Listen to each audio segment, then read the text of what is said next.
point na to, day 18, 5 kayo. Gaano kahalaga yung sinasabi natin pagsasanib ng dalawang tribo o yung nalalapit na merge na tinatawag?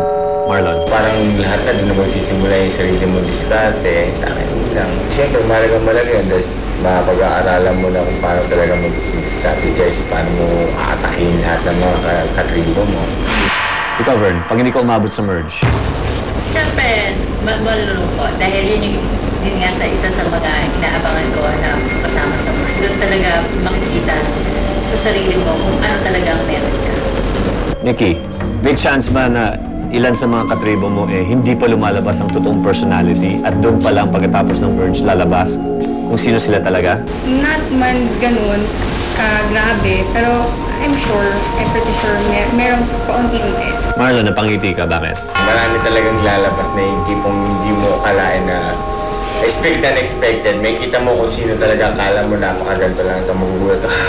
Bilang scary na siya bigla, di ba? Kung may isang taong na feeling ninyo sana kasama nyo sa isang tribo, isang taong naiwan nyo sa Maynila, sa Pilipinas, saan man, sino yon at bakit? Jace?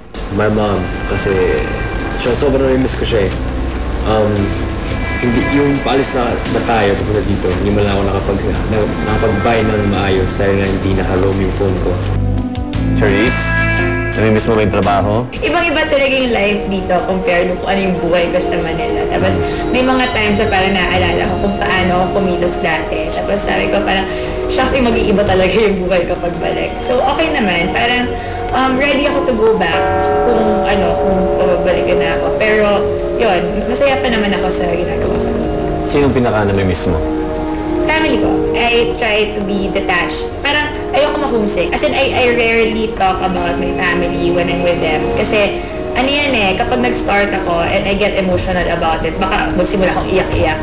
Sinabi ko na sa sarili ko, I will not cry in this competition. Ikaw, Marlon, umiyak ka na ba sa buong stay mo dito, sa isla? Hindi pa naman, pero umiyak naman kasi ako pagka talagang nasasaktan lang ako. Pero hindi pa naman ako naiyak. Pero baka siguro dumating din yung punto kasi iyakin din ako kahit ganito itsura ko makulit. Talagang imo rin ako tayo Talagang siguro darating yung punto pag hindi ko na kaya.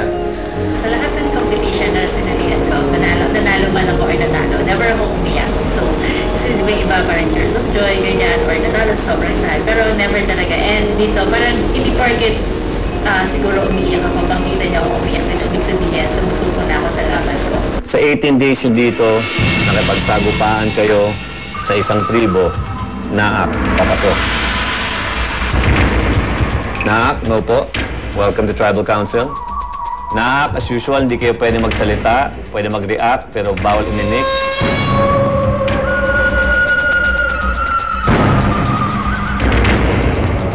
Sabi nga nila, bilog ang mundo. At ngayon naman sila ang makikinig sa atin. Charisse, ano meron ang Jarakay na sa tingin mo wala ang Naak? Sinasabi nila na parang pamilya ang Naak. At nakikita ko naman sa kanila yon. Parang ang laki ng role ni Nanay Zita para maging mother figure for all of them.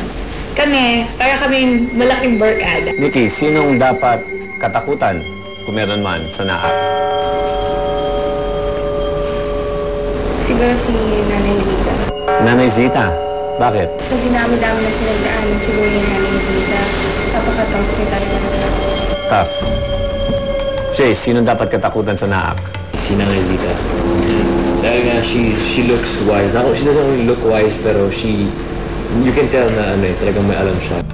Chase, sa tingin mo, meron ka bang kailangan gawin to stay in Jarakay? Sa tingin ko, I gotta give more out of 150%. 100 lang yun. 100 lang yon. Marlon, meron ka pa bang kailangan gawin sa tingin mo? Oo, meron pa kasi katulad mong sana, parang nakita nila, parang bad trip ako, parang ganito yung ugali ko. Gusto ko makita na nila yung tunay na ugali ko, hindi po dark side lang. Vern, sa tingin mo, sino sa Naak ang pinaka-consistent? Si Rob na lang. Bakit consistent si Rob? Parang sana nasa gitna lang siya. Hindi siya sobrang galing, hindi siya nasa baba. So, lahat ng challenge, meron siya naman. Jace, sino sa Naak ang tingin mo trustworthy? Si JC. Bakit? Wala lang. Parang feeling ko he's he's a trustworthy guy. Parang he wouldn't like screw you over or anything like that.